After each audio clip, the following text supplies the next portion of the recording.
Hello, everybody, and welcome to another episode of Fahzaly Advice. I do hope you enjoyed our last episode and found some value in what I said. And of course, we appreciate your support and thank you for joining us today.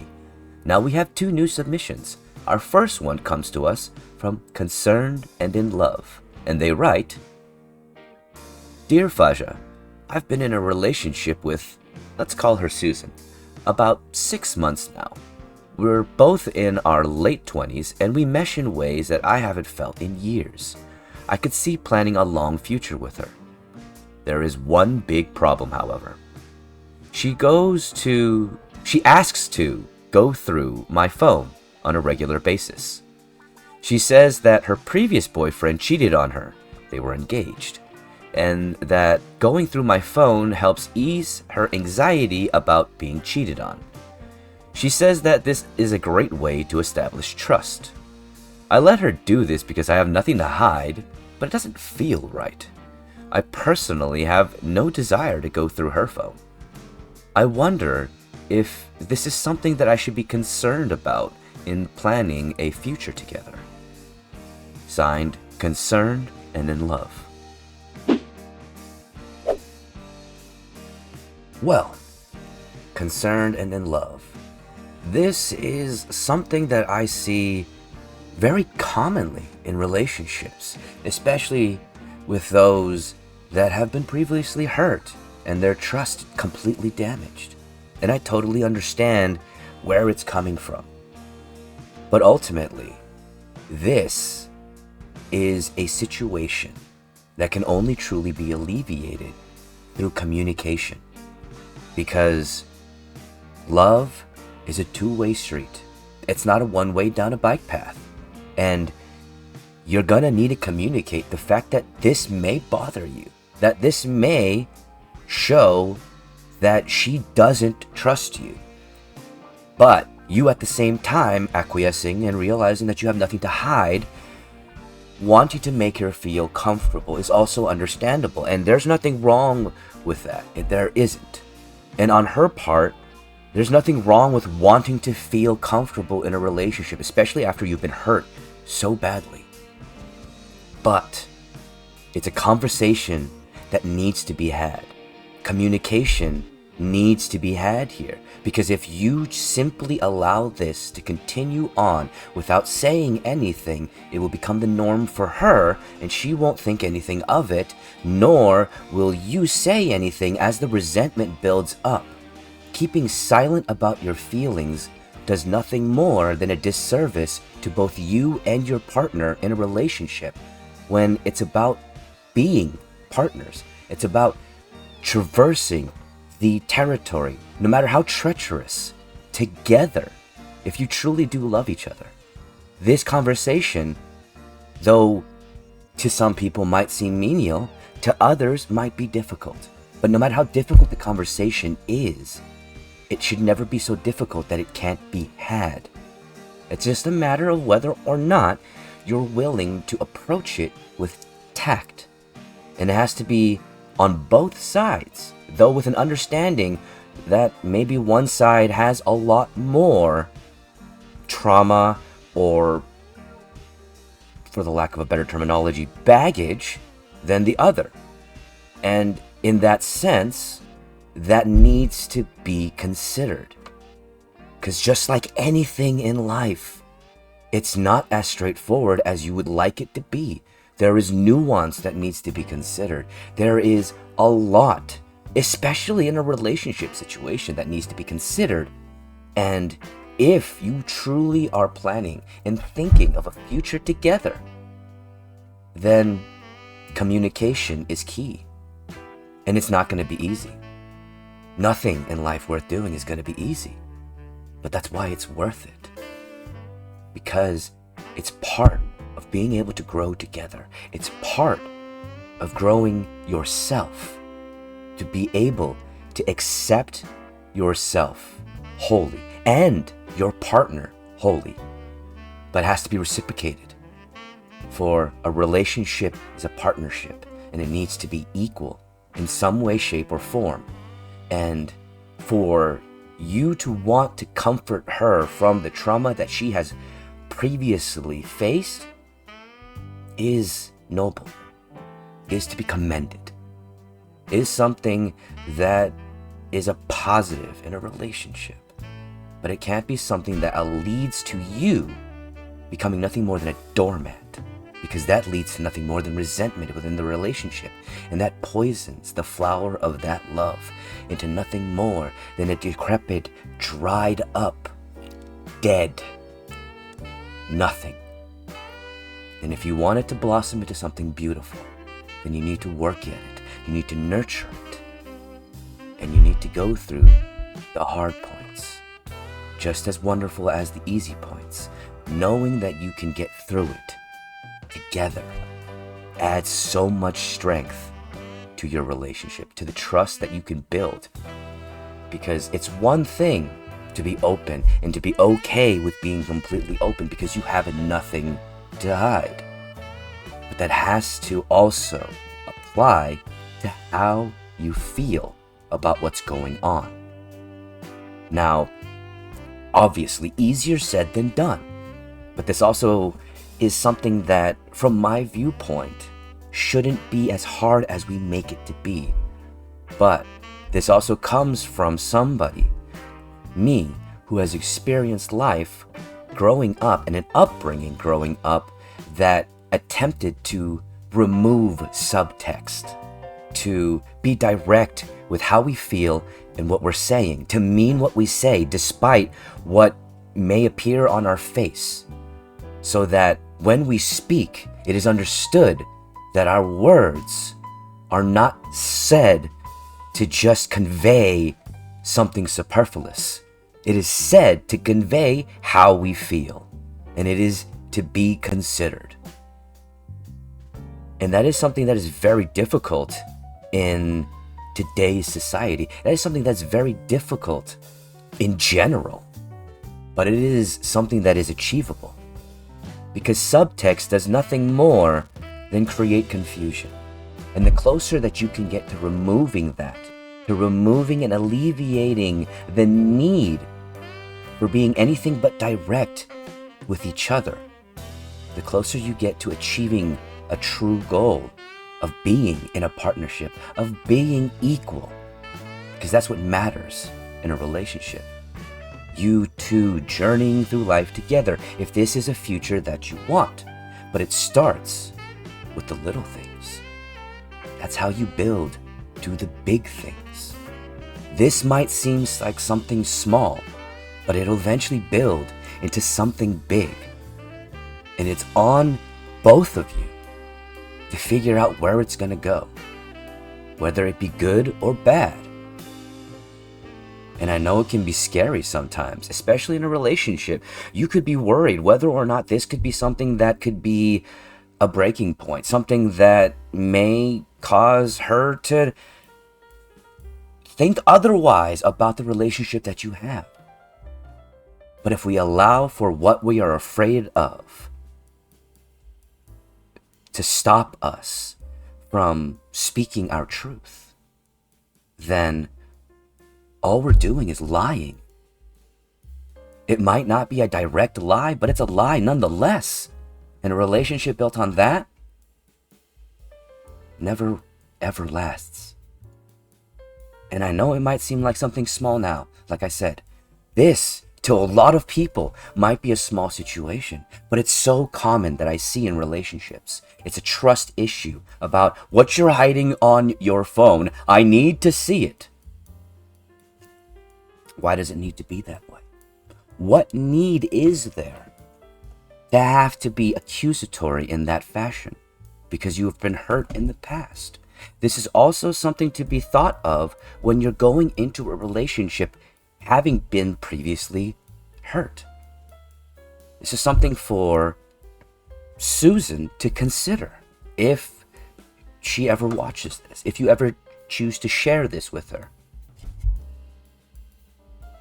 Because why is she judging you by someone who you're not, by actions you did not do? that is an unfair start to a relationship.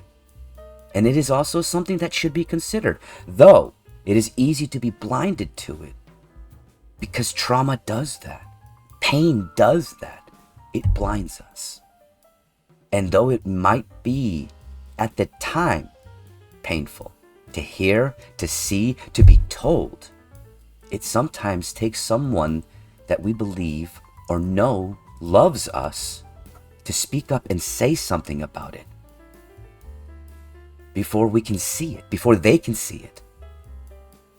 I can tell you this from experience, that I personally have allowed my past hurt, my past trauma, to almost destroy a beautiful relationship that I have now with the woman that I love. Because I continuously, at times, and I'm getting better at catching myself, but it's a process. But I have continuously at times allowed myself to see, to judge, for there's no better way to put it. Yes, it's that way. To judge her by the standards of my previous relationship, which have nothing to do with my current relationship. And that was unfair on my part to my partner. And this goes out to people who have been hurt. It's okay that you're hurting. It's okay not to be okay. But don't let that be an excuse for you to hurt others. Don't let that be the excuse that you don't try to heal. Healing is a process that takes time. That's not easy. That's painful. But it's necessary. It's not going to make the problems go away. It's not. What it is going to do, each time you face it, is give you the tools to be able to face it, to be able to better ready yourself for the effects. Because they're gonna come. Hurt happens. And it doesn't just go away. It's a process to heal. So remember that. And remember that you cannot judge one situation by another. Each one is unique. Each moment needs to be considered in its own nuances, in its own context. If we continue to hold on to the past and use that as nothing more than a framework, then all we do is cage ourselves to the past, when it should be nothing more than a lesson to move forward, to move on from, not to hold on, not to fester. And I hope that this helps. I truly do. Because in relationships, small problems snowball into big problems. And it all begins with the lack of communication, the fear of what the response could be, because you don't want to upset your partner. But part of a relationship, part of living life, is experiencing the good and the bad and everything in between. And that's part of being in a relationship, is experiencing that together. It's not always going to be good. It's not always going to be beautiful. But the journey in itself will be wonderful because you've taken it together. But it starts with both of you communicating. All right? I do hope that this helps. And I thank you for your submission, concerned and in love. Well, hey everybody! Did you know that Agent Fahzaly Gamer has a Patreon? That's right, and Random Skull is here to help tell you about it. And that's right, we're doing this announcement together. And when you subscribe to Patreon, you get to see content early and, of course, make requests for content on YouTube and even on Twitch and TikTok. It's all up to you. And of course, if you want to support Agent Fahzaly Gamer, check out these links. And of course, there are also links in the link tree. And remember, when you subscribe to Patreon, you can also leave a message saying that Random Skull is better than Mr. Announcer. Now, was that even really necessary?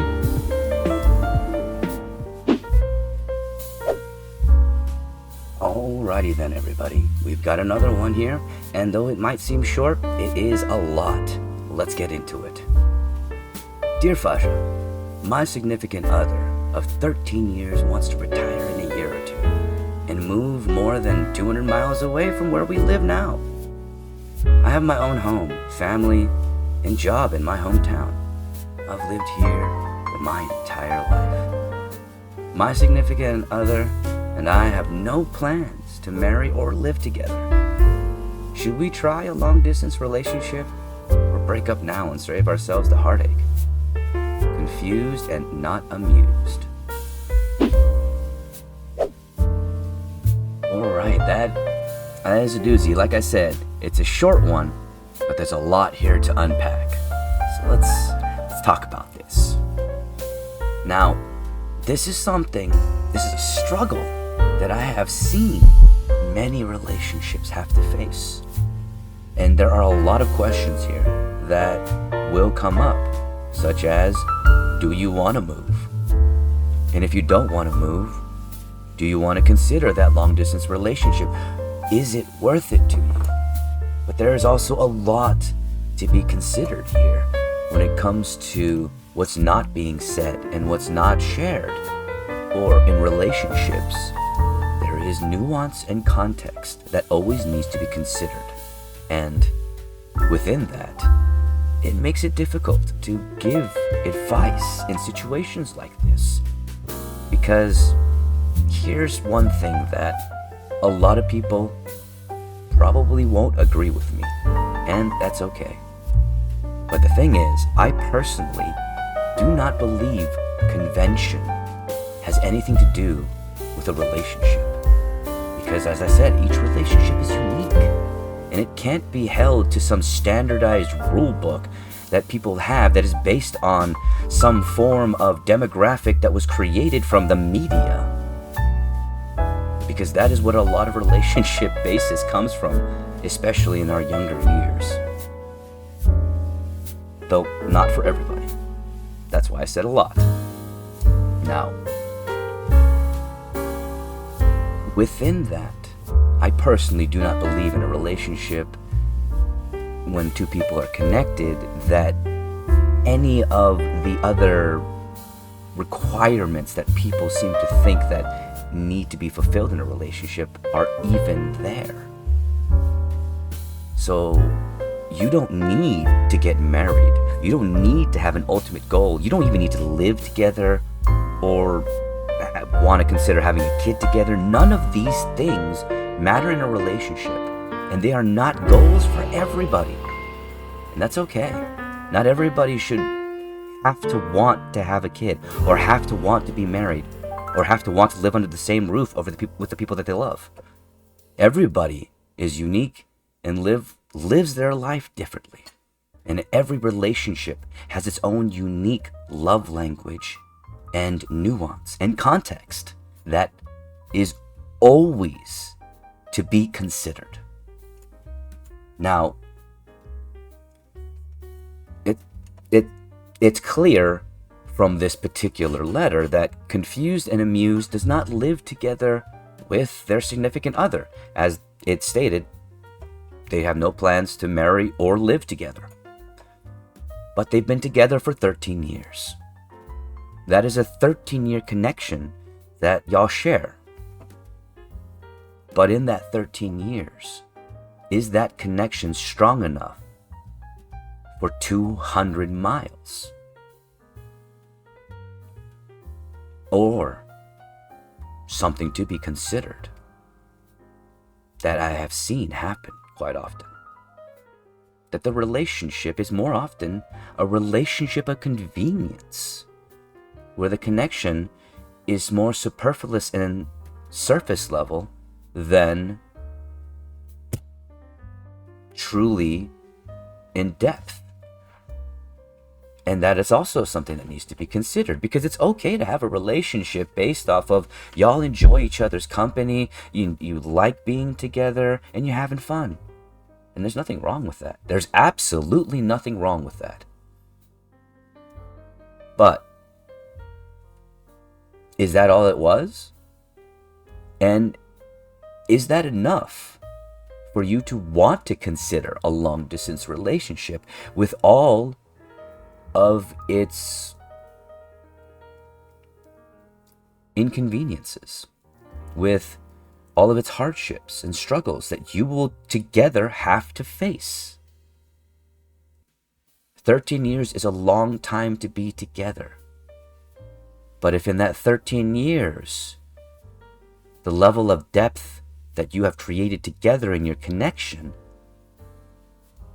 isn't enough, that's something both of you need to consider. And I'm not saying this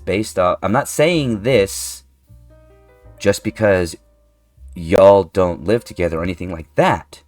I'm saying this because you sent in the submission with this consideration. So there is obviously, at the very least, in an assumption, of course, that there is a question on your mind of whether or not y'all have that connection, whether or not it's worth it. But that is something that you're going to need to answer for yourself, as difficult as that is. Is that 13 years together enough to weather 200 miles away?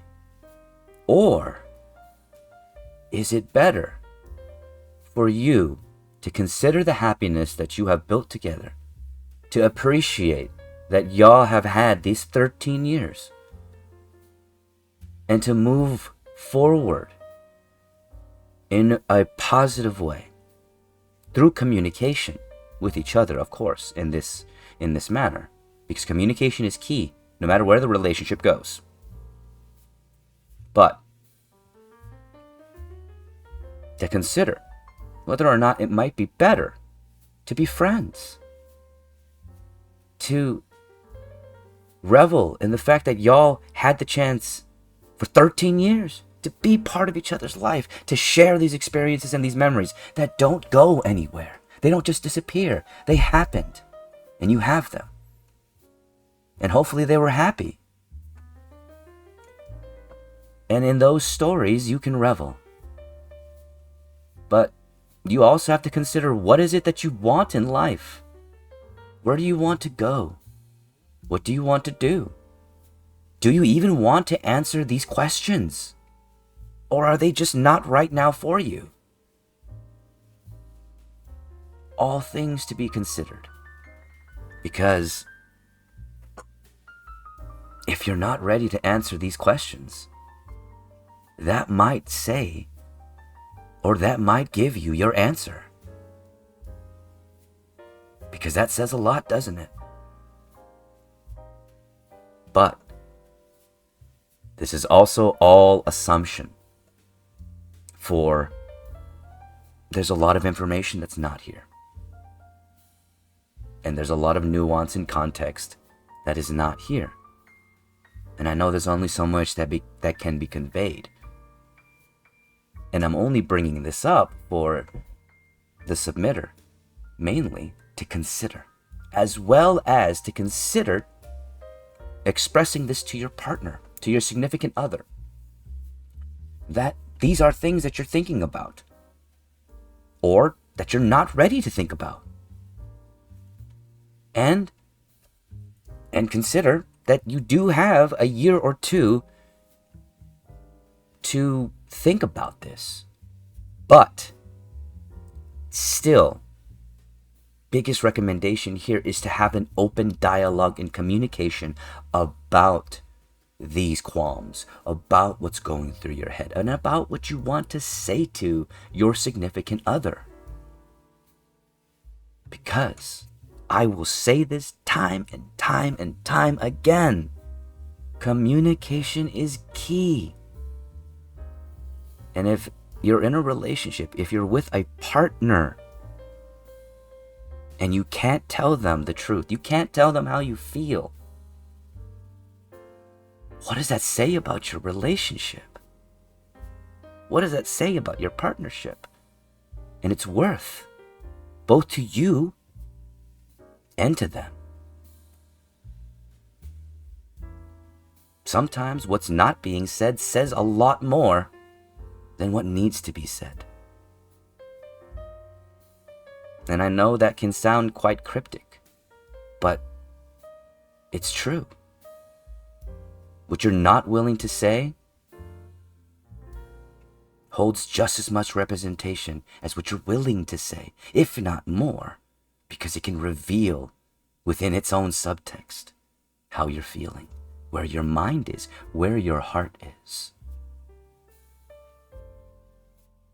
And much like the nomer that you gave to yourself, confused and not amused.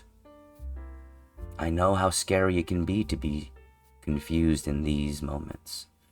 For 13 years, a decade and more, is a long time to have the companionship of another.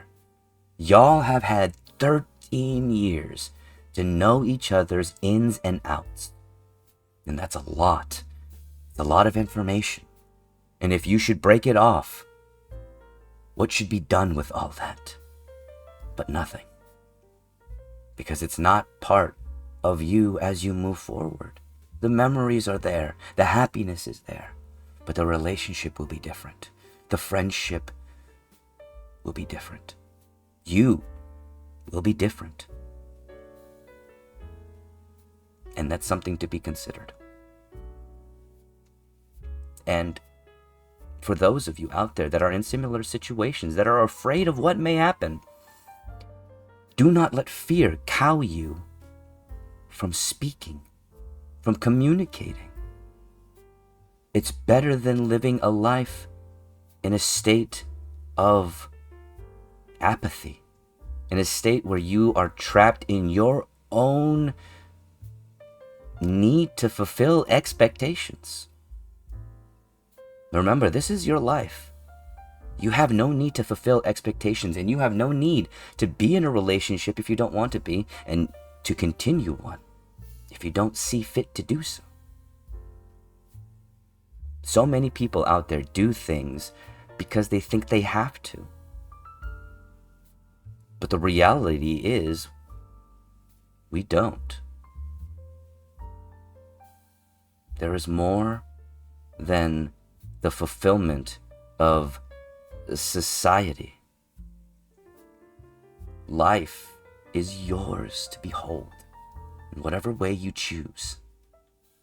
So quit giving the power to others and take it for yourself. You're confused? Find your answer. Talk to your significant other. And the thing is, it's going to be difficult. It's not going to be an easy question. It's not going to be an easy conversation. But that's why it's worth it. To shy away from something just because it is difficult is to shy away from life itself. And you deserve better than that. So confused and amused, and anyone else in the same situation, I want you to step forward in fear and confusion to face what life has to offer. Because that's what courage is. Courage is being able to face fear. It's not being fearless. Being fearless is foolish. And it's okay to be afraid. But to find the answer, to find out what you want, that's on you. And you can do this. You can. All of you can. All right? All right. I thank you And I hope that you enjoyed this episode of Fahzaly Advice and you found value in these words. Y'all have a great day now. Well, everybody, that's the end of Fahzaly Advice. I hope you did enjoy this episode and you found some value in what I said. And of course, if you are interested in participating, if you need some advice or some perspective, feel free to email the address at the end of this part. And remember, all submissions are 100% anonymous. Thank you so much and have a wonderful day. Need some perspective? Need some advice? Want your submission read on podcast? Well, email Fahza at fahzalyadvice@gmail.com. And remember, all submissions are 100% anonymous unless requested upon.